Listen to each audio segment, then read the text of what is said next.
पुराणों में एक कथा आई है। महाभारत के युद्ध के उपरांत अभिमन्यु के पुत्र परीक्षित राजा हुए। परीक्षित का जब राज्याभिषेक हुआ तभी से द्वापर युग खत्म हो गया और कलयुग प्रारंभ हो गया। एक दिन परीक्षित शिकार के लिए जंगल गए और वहीं कलयुग आ गया। राजा परीक्षित इतने बलवान थे कि वो मार रहे थे कलयुग को। तब कलयुग ने राजा के चरण पकड़ लिए। राजा ने कहा, मार तो मैं तुम्हें सकता नहीं, कहा तुम्हें मुझसे क्या चाहिए। कलयुग ने कहा, मुझे अपने राज्य में स्थान दीजिए। परीक्षित ने कहा, तुम सोने में जाके रह लो। वहीं परीक्षित ने सोने का मुकुट पहन रखा था। वहीं से कलयुग उनकी खोपड़ी के अंदर चला गया।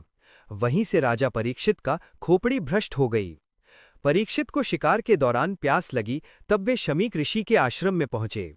शमीक ऋषि उस समय ध्यान में बैठे हुए थे। राजा परीक्षित के खोपड़ी में कलयुग सवार ही था।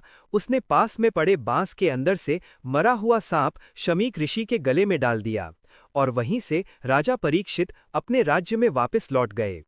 शमीक ऋषि का एक पुत्र था जिसका नाम श्रृंगी ऋषि था। वो नदी में स्नान करने जा रखे थे। लोगों ने जब देखा कि ऋषि शमीक के गले में किसी ने मरा हुआ सांप डाल रखा है, तो लोगों ने इस बात को श्रृंगी ऋषि को बताया।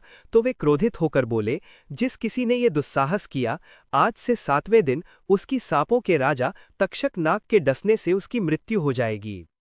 बाद में जब वो अपने पिता के पास आए, तब उन्होंने अपने पिता को बताया कि आपके गले में किसी ने मरा हुआ सांप डाल रखा था। मैंने उस इंसान को मृत्यु का श्राप दे दिया है। शामिक ऋषि अपने पुत्र से नाराज हो गए। जब उन्हें ये बात पता चली कि वो राजा परीक्षित ही हैं, तो वो राजा के राज्य में स्वयं गए। तो उन्होंने राजा परीक्षित को सारी बात बता दी कि 7वें दिन आपकी मृत्यु होनी निश्चित है। आपको मेरे पुत्र ने श्राप दे दिया है, तो आप आज से 7 दिन तक भगवत प्राप्त कर लो और दान पुण्य कर लो, ताकि अच्छा लोप मिले, क्योंकि ये श्राप निष्फल होगा नहीं। वेद व्यास के एक पुत्र हुए है शुकदेव। उनसे राजा परीक्षित ने मात्र 7 दिनों में भागवत का ज्ञान अर्जित किया। 7वें दिन नागों के राजा तक्षक आया, वो भी एक फल के अंदर एक कीड़े के बराबर।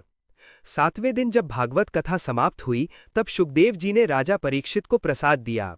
तो उसी प्रसाद से तक्षक नाग आया और राजा परीक्षित को डस दिया और उसी समय राजा की मृत्यु हो गई।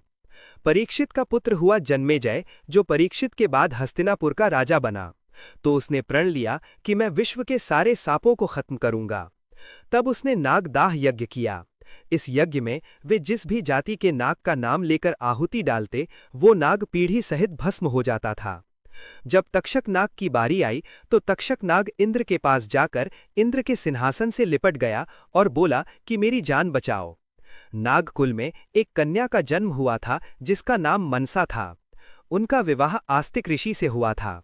तब इंद्र ने आस्तिक ऋषि से प्रार्थना की कि आप इस नागदाह यज्ञ को रुकवा दीजिए। अगर ये यज्ञ ऐसे ही चलता रहा तो सृष्टि के सारे नाग समाप्त हो जाएंगे। आस्तिक ऋषि ने जन्मेजय के राज्य में पहुंचकर इस यज्ञ को रोक दिया।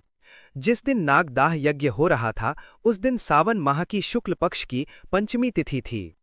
जो भी नाग के यज्ञ में जल गए थे, उनके ऊपर कच्चा दूध चढ़ाकर उनको शीतलता दी गई, जिससे उन्हें पुनः जीवन मिल गया।